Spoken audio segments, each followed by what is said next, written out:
everyone, I'm Vidisha and welcome to my channel. Today's video is not going to be about how can you be the most productive, most efficient person in the room or how to be the best version of yourself. In today's video, we are going to talk about something that's more essential and needed than that, which is how to keep your spark alive. So when I talk about spark, I essentially mean your aura and the way you are with yourself and other people, right? How do you find your own inner happiness? As adults, we have responsibilities, right? We have a bill to pay, we have meetings, deadlines, so on. But in the middle of all of that, sometimes we lose ourselves. These are the few things that I do to keep my inner child happy, to keep my spark alive and happy, The first thing is being authentic. So what do I mean by being authentic? Now, if you're in a job that needs you to interact with a lot of different people from different parts of your work, and not with all of them would you feel a connect, with some of them you would. Or even as part of social gathering, you might have to be part of groups where, yeah, you do like people, but you don't connect with each one of them. So in order to maintain that spark, that inner, the core you should be keeping some time off to be around the people that make you feel connected to your true self. And you know this. Whenever you find that connect, you know this. You should also have people who tells you wrong and right, who gives you advices on what's the right thing for you, or maybe you are going in the wrong direction that doesn't align with your value system. So all of us have one value system or the other, some rules that we don't break for anyone or anything, right? So you will find that you become most happy when your actions are aligned to those rules. So that's one of those things. Be authentic, be around people who you genuinely connect with, be around the things that you connect with. Now, talking about things, let's come to the second point.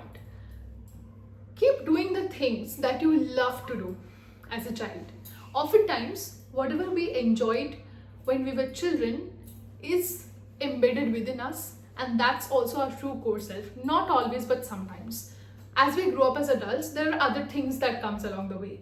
But maybe if we try to look back and think, oh, these are the things that I enjoyed while I was a child, maybe that spark can come back. For example, when I was growing up, I didn't have the fanciest things in the world, but my parents always ensured I have the best books to read, best ways where I can expand my mind, right? Till today, I'm indebtedly grateful to them for doing that, and also my sister who taught me the art of reading more, so that when everything in life goes wrong, my personal life goes on a mess, something else happens, I always go back to my books, I always go back to learning and those things, right? Because those things make me happy. I still enjoy colors a lot. So similarly, if you are someone who loved to travel when you were younger, maybe travel is something that's more aligned to you. So often the things that we stop doing in childhood are the cues of who we internally are. So that's also something that you would like to explore when you grow up, right? So don't let that child inside you die. The third thing is that you should be having some personal goals. Sure, you want to become the next lead engineer, you want to get through this place, that place, you want to work in a big tech firm, look like this boss adult. But beyond your timelines, beyond your, this materialistic things, which are equally as important, like money is important, I'm not saying it's not, you should also have some personal goals. For example, you would want to get fit, you want to start a YouTube channel, you want to write a book, you want to learn more about investments. These are all your personal goals. So your life should also have space and time for this, because that's what you will make you feel the happiest, right? That's another thing, right? You should have a personal goal, clocking to that personal goal that aligns with yourself. Number four, which is important, select your mentors wisely. no one is perfect, and you should not idealize anyone. There are people who are my professional mentors, and they are really amazing at what they do professionally, and I look up to them. But maybe there is someone else who is someone who has a better emotional quotient. So for emotional decisions, I might not look at my professional mentors. Rather, I would look at the person whose emotional quotient is higher. So those things, life decisions, making my life better. So don't idealize someone, choose your mentors carefully. Everybody is human, and maybe you learned one thing from one person and the second thing from other. And that applies in your friendship too. Like for me personally, I have someone who I go for all the stock related or all the advices that's related to finance. Somebody else when I'm facing an emotional turmoil, somebody else when I want to talk about my career. So you have to have friends and mentors. Not all mentors are your friends, and not all friends are your mentors. So you should have that distinction, right distinction.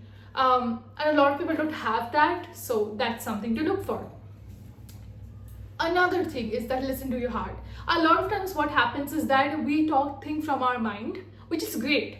Or most of the decisions that you take from your mind are the right decisions.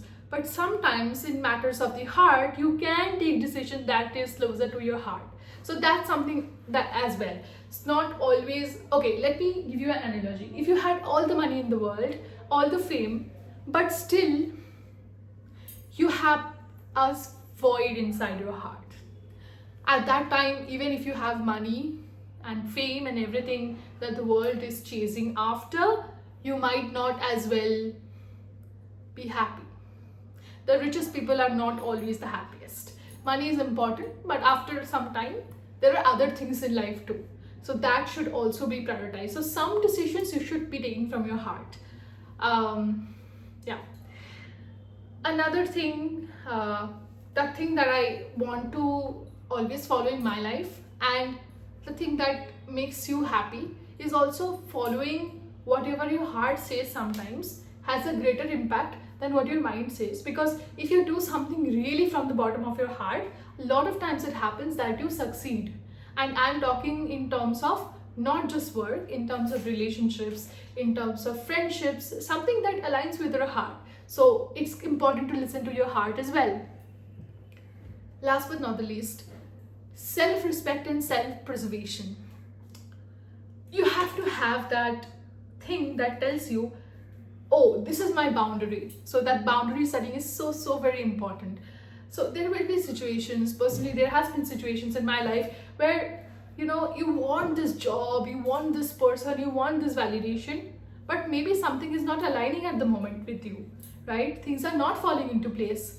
You have to stop chasing that. Stop chasing. Trust yourself, put the maximum effort. Like, you never know what's going to happen the next moment. So something is also connected to God and spirituality. So trust your timing, trust the timing of God. Maybe this particular thing is not meant for you, something else is. And maybe something better that is more aligned to you as your core self, right? Meanwhile, you keep hustling, keep trying, keep taking a break, and see where it leads you. Sometimes following your heart and your mind and having that self-respect and self-restraint is the best thing you can do for yourself. So here's all of those things that I do personally in my life to keep myself happy, motivated, and internally calm as well. And the most important thing is, don't sell your soul. So I was speaking to one of the people I respect a lot. So she gave me this beautiful advice, is that sometimes the right thing you did in certain situation is by not selling your soul. Don't sell your soul. Don't sell your soul for anything. So yeah, that's all.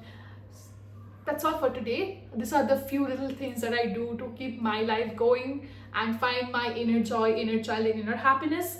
Maybe this will help someone out there who is thinking about the same thing. Yeah, so that's mostly it. See you in my next video, where I might talk a little bit about LLMs and a little bit about tech.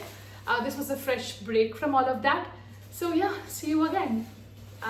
Till the time, stay happy, stay safe, and yeah, keep watching my channel. Bye.